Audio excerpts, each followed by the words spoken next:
Andrew, I wanted to try and, because you're describing this so well, I wanted to try and broaden it out a little bit. Because do you think a movie like Hunt for Red October,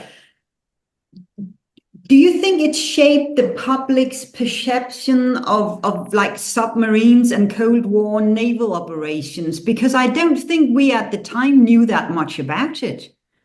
No, we did, and that actually is a very good observation to make because I think in a large degree it did, and it's helped by a lot of the realism, technical realism that is present in the film.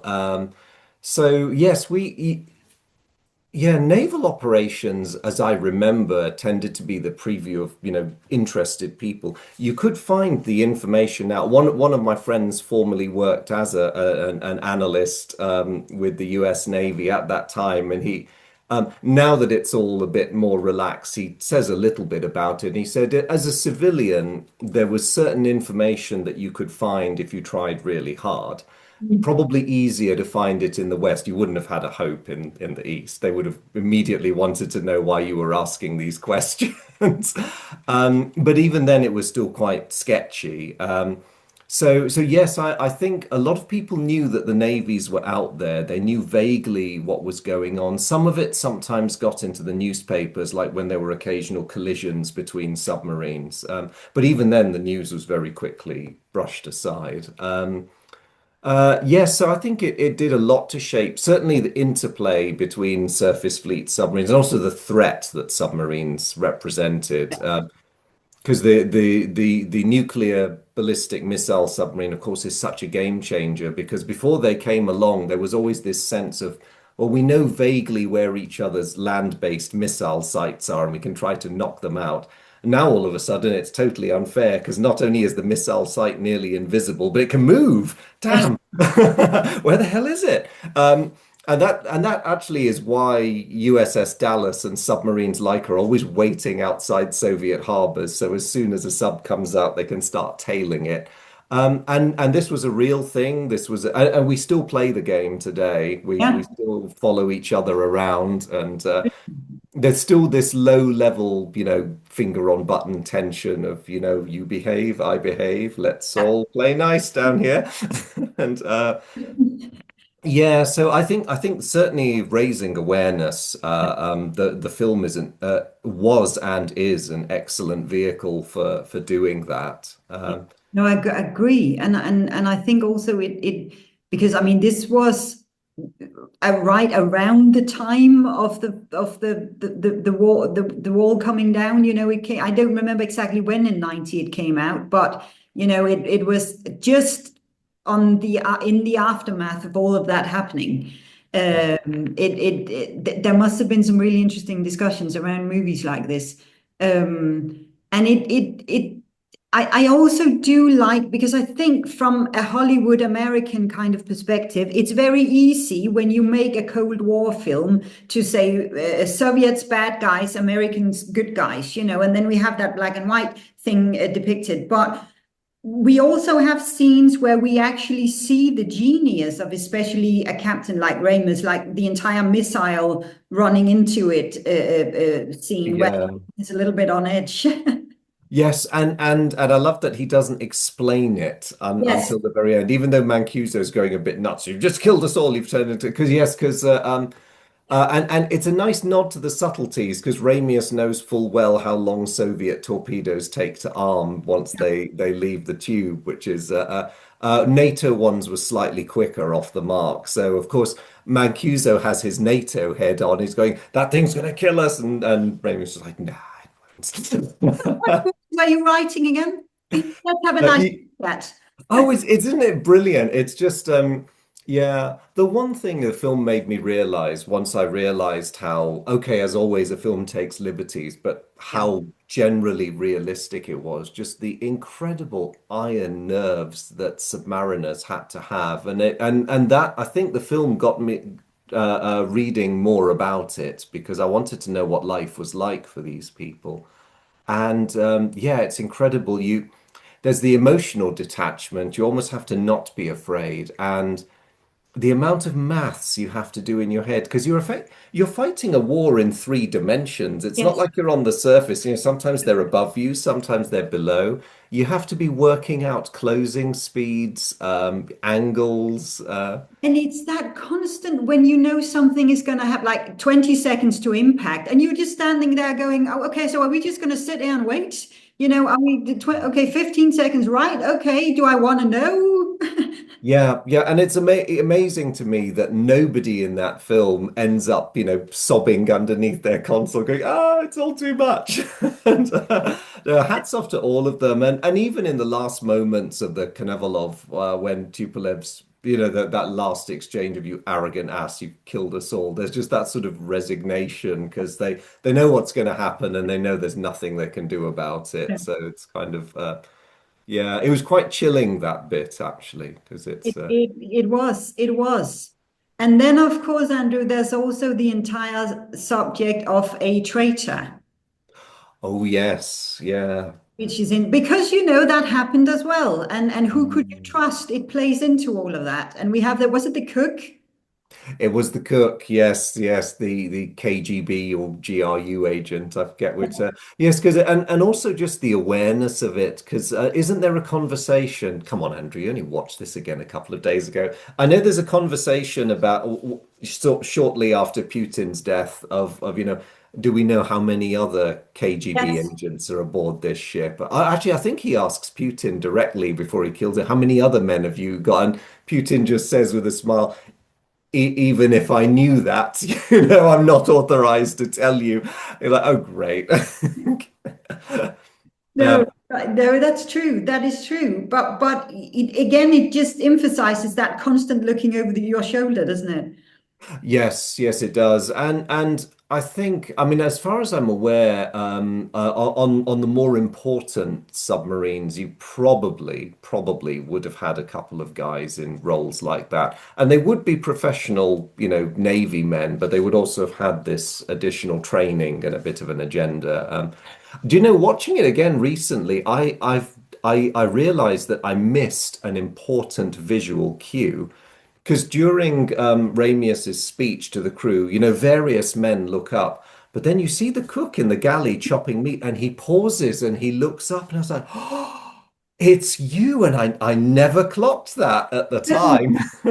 That's true. I remember that I didn't at the first time I watched it, I didn't think about that, but the second time I remember picking up on that. Yeah, because I recognized him this time round. I thought, oh my, no wonder you're looking puzzled at those, because there is a look on his face, isn't there? Yes. When Ramus is, oh, we're going to sail to the Caribbean and do these nice things. And it's like, And everyone is like, yay! And he's the only one with that's like, okay, right? that's not what Moscow told me. Might be what I got, right? No, it's like, and I'm sure I've seen the same orders that you were given, Captain. Oh, that was a really, and it's so subtle. It's like half a nanosecond. It's just popped in there. Yeah, and it is a jump scare, isn't it? Yeah. Because at the moment of crisis, that again, that meeting in the control room, and then suddenly a torpedo is fired from the Knevolov, and then the shooting starts. Because oh my God, what's happening now? Because that's when poor Vasily dies, isn't Yes. it? Yeah. Yes. The Montana Oh. scene. Yeah, but that was one of the. I think that was for me the greatest jump scare Yeah. in Yes. when I first watched the film. That is true. And also because you, as a viewer, you've been introduced to the cook earlier on. But of course, you don't know it's him. And you've kind of forgotten there is one on board somewhere when we get to this scene. Yes, yes.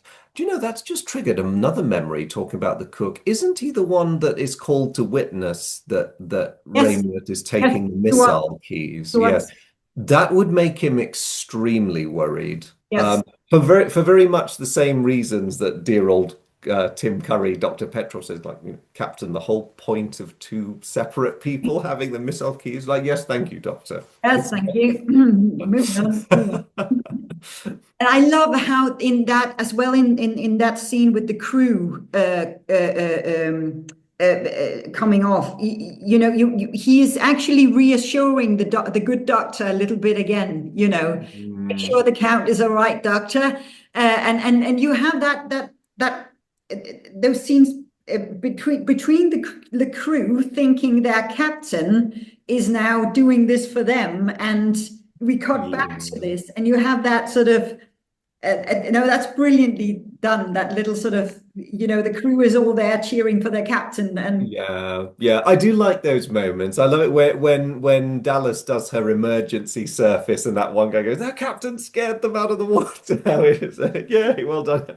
And that amazing moment later on when there's that last blast and they think that the Red yes, October has gone down and the caps yeah, come off it. Without any dialogue. It's just a nice touch to acknowledge what a respected Captain Ramius yeah. is. That it's. Yeah, no, that was really well done, and a brilliant way of getting your crew off. Yes, yes. Yeah, I love how long it takes oh come on, Andrew. How long it takes Ryan to figure it out when Yes. he's in the shower. How do you make the crew want to get off a nuclear? Oh. Thank you. Yeah, no, the radiation leak is brilliant. It is it's a wonderful and it's a very pertinent one as well because Yes. by that stage the Soviet Navy had had a significant number of nuclear accidents aboard Yeah. their subs and even on a top of the line one like Red October, you do get the feeling that unlike the Western boats where they know they're handling something very dangerous and important, but you don't get quite the same almost a fear of their own technology. Yeah. Whereas on the Soviet ones, there's almost this, don't annoy the thing too much. And again, Tupolev illustrates it. So when he says, reactor to 100, how much can you do? And the engineer says, 120% possible, but not recommended. He goes, go to 120. I'm like, okay. Oh my God, we're all going to die. It's such a diplomatic way of putting it. It's possible, but not recommendable, meaning definitely don't go there.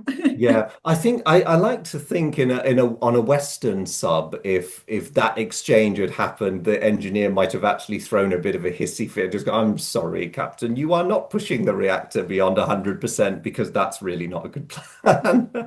No, true. Oh, there's some great conversations there as well in that. Andrew, what have we not talked about during this? What are we missing here? I feel like we've touched on a lot. Oh, well, you always rightly comment on this when we discuss any film. So I'm going to bring him up.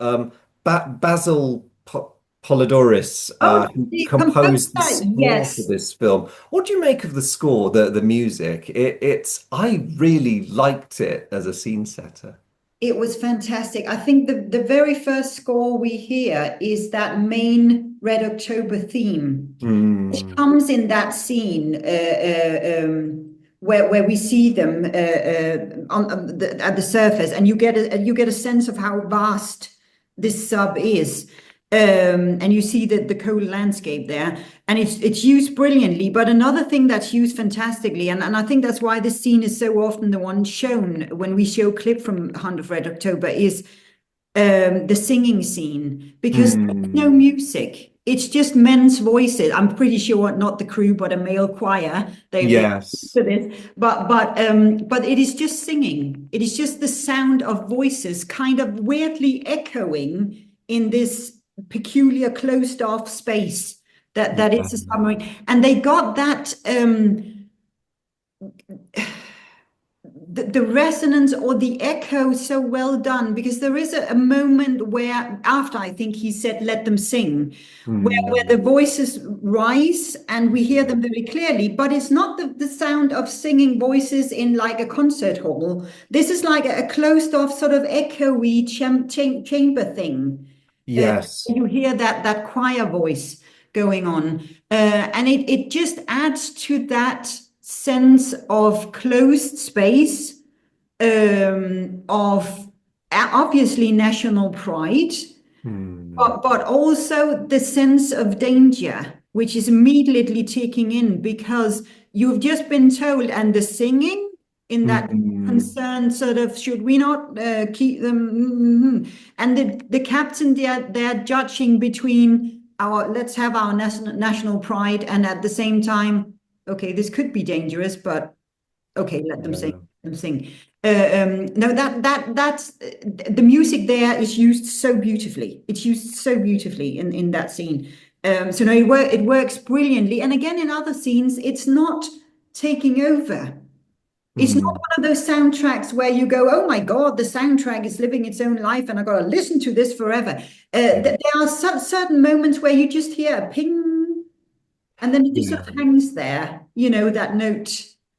Yes, there's bits where they do single note stillness, which I find Yes. very effective, especially because the view is often of a submarine, and so Yeah. you do get that underwater. And during the more dramatic scenes, there's an awful lot of percussion. But I found it again tribute to amazing music.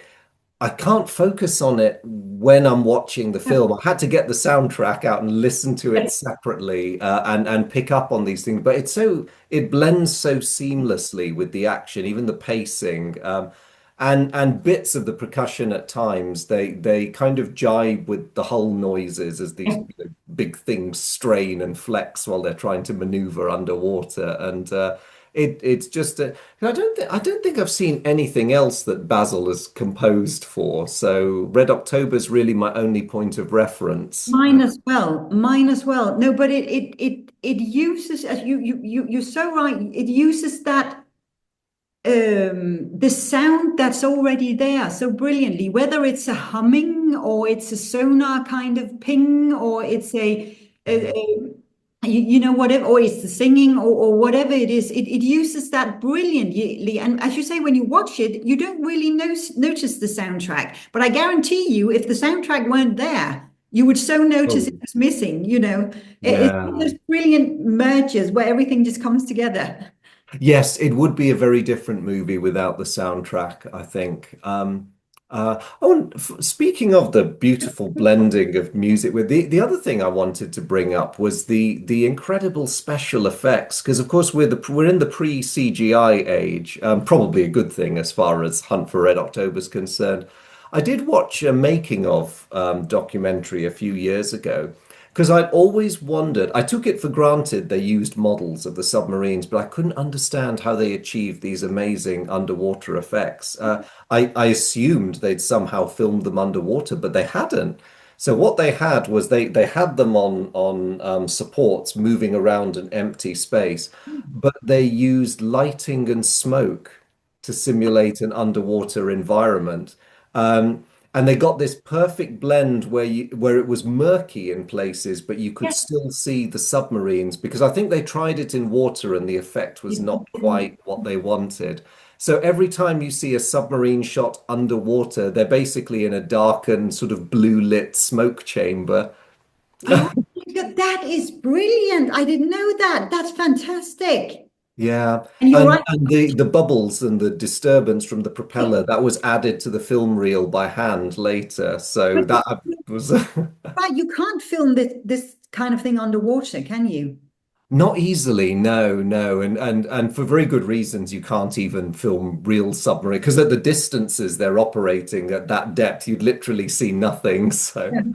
Oh, that was brilliant. That I didn't know that. What a brilliant little. Oh, you really have to think around outside the box, don't you, when you're filming these kind of things? You do, yes. And I think it was genius because I think of other submarine films I've watched, and a lot of them have been computer aided, and things are either too clear, unrealistic. I mean, great because the audience can see what's happening, but they're a bit too clear, Yeah. um, or they're just a bit too weirdly off. And I think the only other film that comes close to the quality of The Hunt for Red October, but I still put it below it somewhat, is Crimson Tide. Oh, yes, yes.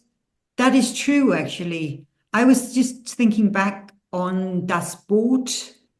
Another good one, yes.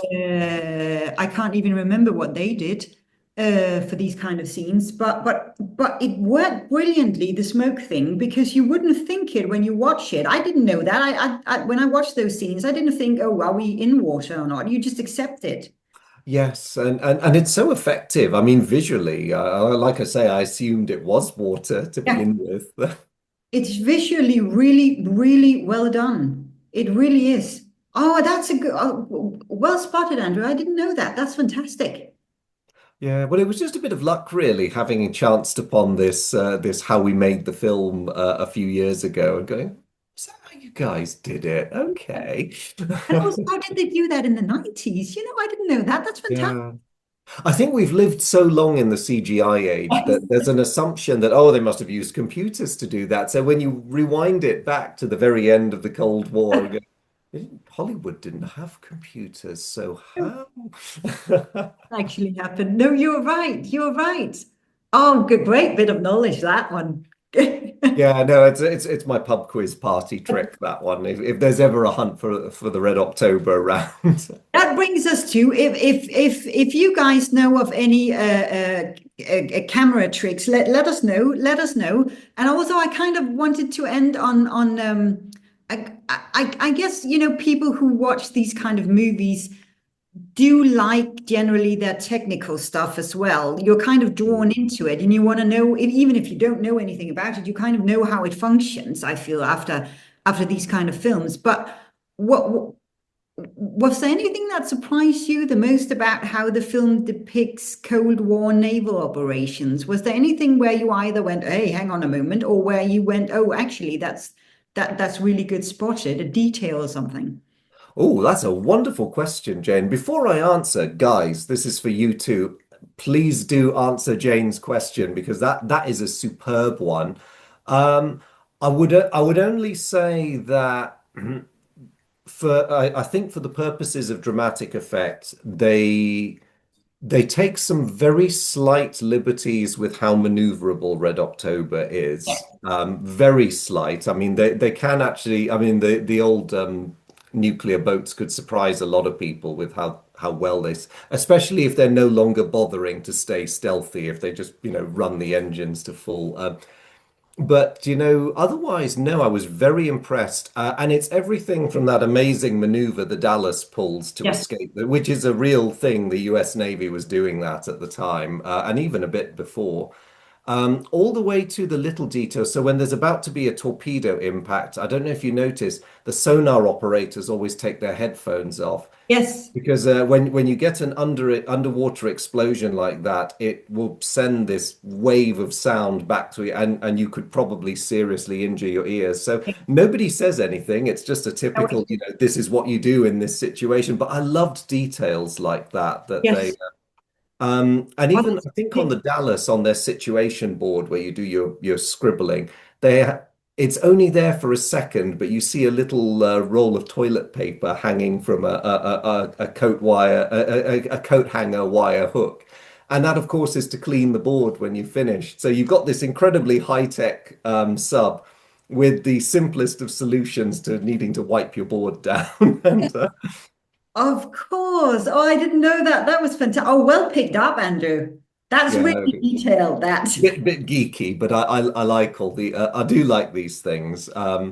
Yeah, no, they really did their homework, I think, on the because this film apparently I forget the numbers, but it didn't have that impressive a budget, and so the effort they made into putting all this detail into it was quite incredible. I think they had to take some liberties with Red October in the interior because they even then, we didn't really know all that much about the interiors of Soviet submarines. We knew the basics, but there was a Yeah. lot of fine details that we had to guess at, but they did want to emphasize the fact that these things were so cramped. And I've noticed a lot of submarine dramas since. They tend to widen the corridors just a tiny bit. Now, that may be to make filming easier, and I find myself looking at more recent films thinking, that's a very roomy control room you've got there. It's all the space you've got. Yeah, I know. It's like, what did you guys do? Fatten the thing by about 10 feet? Does this serve a tactical purpose, or is it just elbow room? True that, true that. But no, you're right about the details there, and also the way you some of these scenes where you go from the command and to the crew and so on, that the way you just move around, Hmm. that slightly automatic sort of head tilt you do if you need to go around something, or it just becomes part of your nature. The way you stand, the way you walk, the way you ride a ship. You just sort of,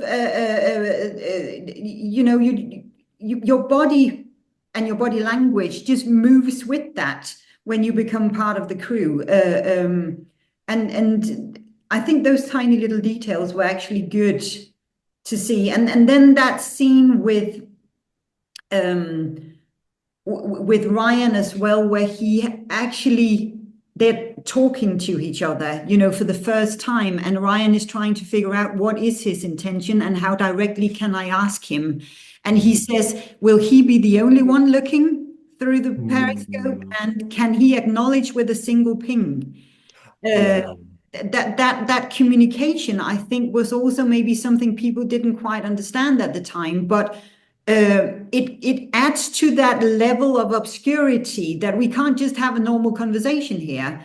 Yeah. We need to be careful. How many people are listening in, and how directly can I ask you what your intentions are? Yes, yes, and it's interesting the use of it's very clever Yeah, the use of sonar as a communication because that is an established thing that you can do, but it's but trying to explain the reason for doing it to a crew who does not know what you're up to, and I love how Ramius just rattles off like. Confirm the distance to the American submarine, but one ping only. Okay. opinion. But sir, they'll hear us. It's okay. They can already see us. And yeah, yeah. And it's again touching on your previous question. It's nice to see the full range Yeah, of eyes and ears sensors that these yeah, things possess. Because certainly in the dangerous game they play most of the time when Jonesy's trying to follow them at first, they're doing what they call passive sonar, where you're not yeah, banging away with your pinger.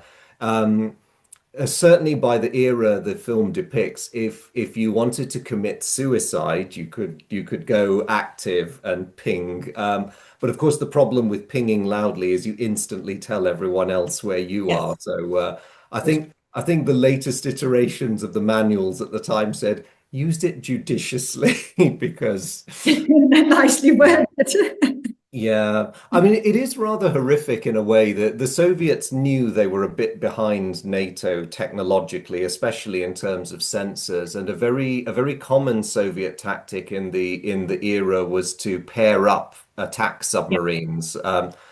And the idea was, and this is a bit awful for the guys who had to, you'd have one submarine ahead pinging active, because you would light up even a very stealthy yeah, submarine by doing that. But again, the flip side is they know where you are. But it would be trailed by its partner who would be listening passively. yes.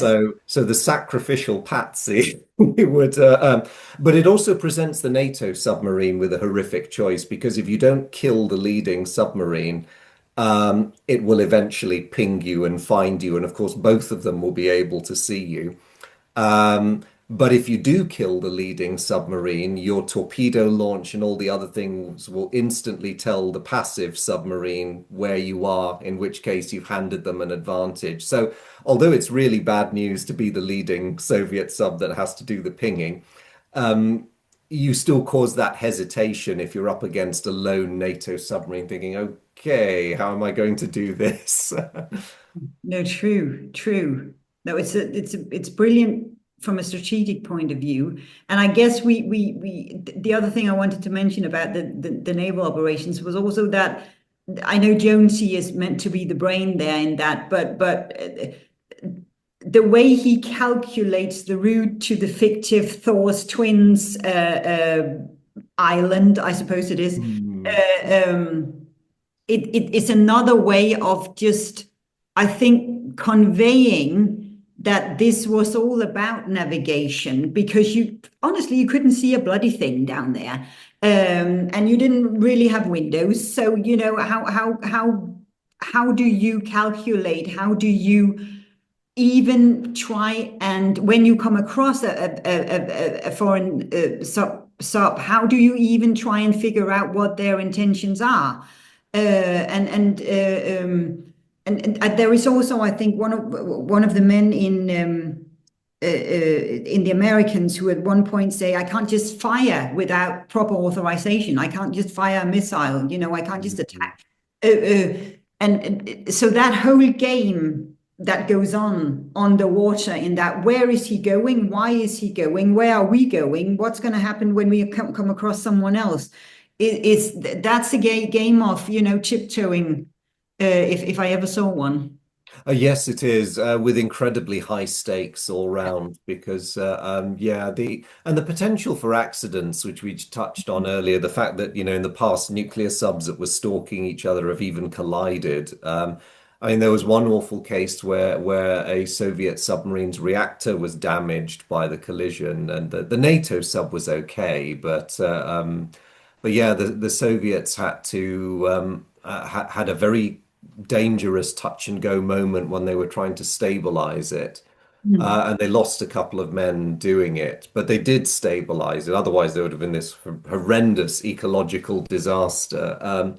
But yeah, it just goes to show. And I'm very glad I don't do, even though I find everything about it fascinating. I'm so glad I don't do their job because I don't think I could cope with the just the stress of knowing how much power and catastrophic potential you're responsible for. And yes, you have been, well, depending on who you are, you've sometimes been given the best of Yes. everything and very well-trained people to work with. But even so, And you in have to that be quite a special person. that confined claustrophobic space.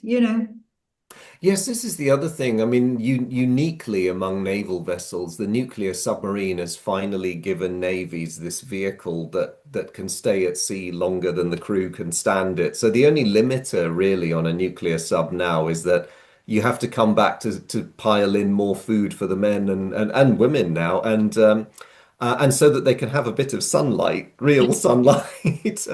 Because it never needs to surface. It never, hardly ever needs to come back until people, get hungry. You think that when you come out of a submarine and you just feel and out into fresh air, you just have that urge to just take a deep breath in and just fill your lungs with fresh air. I think so, yes, because even though the modern nuclear submarine, even the NATO ones, which are quite luxurious by submarine standards, they've come along such a way from the absolute pig boats of World War II and the 1950s. But even I know what you mean. You can only do tinned air so long, and then when you actually get back to terra firma and just go, oh yes, thank God. Okay. Oh, Andrew, this has been such a treat. Have we missed anything, or should we hand over and ask people what they think? I think we should hand over because guys, you've been very attentive and awesome and patient as always. I mean, if there's anything we haven't brought up that you'd like to highlight, please do stick it in the comments. And Absolutely. And thank you for this suggestion, because this was a brilliant suggestion. If you have any suggestions for us, please let us know, because we're definitely open to that. I don't think we had really thought about Red October, had we, Andrew? no, we hadn't. It was we can blame my other channel for this because the really lovely Russ Miller, Russ, if you're watching, hello. I think it was who suggested we should take this one up. In fact, we can blame a board game because oh, actually, cultural impact of Red October. It goes beyond a book and a film Of because I did. course, there we go. There we go. And Andrew's got a board game for that. So yeah, I did a video revisit of the classic 1990s board game that span off, and Russ, I'm pretty sure it was you, Russ. Thank you if it was. Suggested we should do the excellent movie. But yeah, you've sort of touched on it already, but as a way to end, Jane, do you think there's a lingering cultural impact of the Hunt for Red October as a film phenomenon of its time? Definitely, as you have just proven there. And by the way, guys, just if you are not aware of Andrew's brilliant channel, go have a look at it, because you can geek out over there all you like, and he's brilliant company to do it. So yeah. Yes, yes, of course there was, of course there was. And I think we also at the time, we probably didn't have many movies that went into the technical details of this in this way. I think movies up until then had been a little Hollywoody, in the Mm. sense that, good and bad and Soviet American kind of thing depicted. And now you have as you say, you kind of need a Sean Connery person to depict this in such a complex and layered way. But you have a captain who kind of has your sympathy throughout all this. You as a viewer, you are very much on his side. You Mm. don't really sit with the feeling that, oh, I'm on the American side and down with the Soviet side. You don't have, you're not doing that in this movie. Um, and you are kind of rooting for him and his men along the way in this. And I think that was probably at the time not something that had been done much in films. And I think it also very much opened our eyes to, as you rightly said, Andrew, the war that took place on the water, because we have a tendency of only really knowing about what we can But see. This has been a treat, Andrew, on so many levels. And guys, please share your thoughts below. yes, guys, really appreciate anything you'd like to add. And thank you for your time, as always, for watching. And Jane, thank you so much for a really amazing discussion. Always such a pleasure. Thank you, Andrew, and thank you for sharing your massive knowledge on this because this required someone like you. And thank you to Ross for the suggestion. That was brilliant. Yeah, thanks again, Russ. And yes, I hope, I mean, guys, if I have said anything untoward, please do correct me because I'm always welcoming that sort of thing. I am part of that community of middle-aged dads who love this film because I can pretend to talk about the subject in a knowledgeable fashion. So, yeah, it has been an amazing one. And as always, Jane, such a pleasure, such a fun discussion. Thank you. And thanks to you, Andrew, and see you all next time. Yep, see you all next time. Oscar's come to say goodbye to.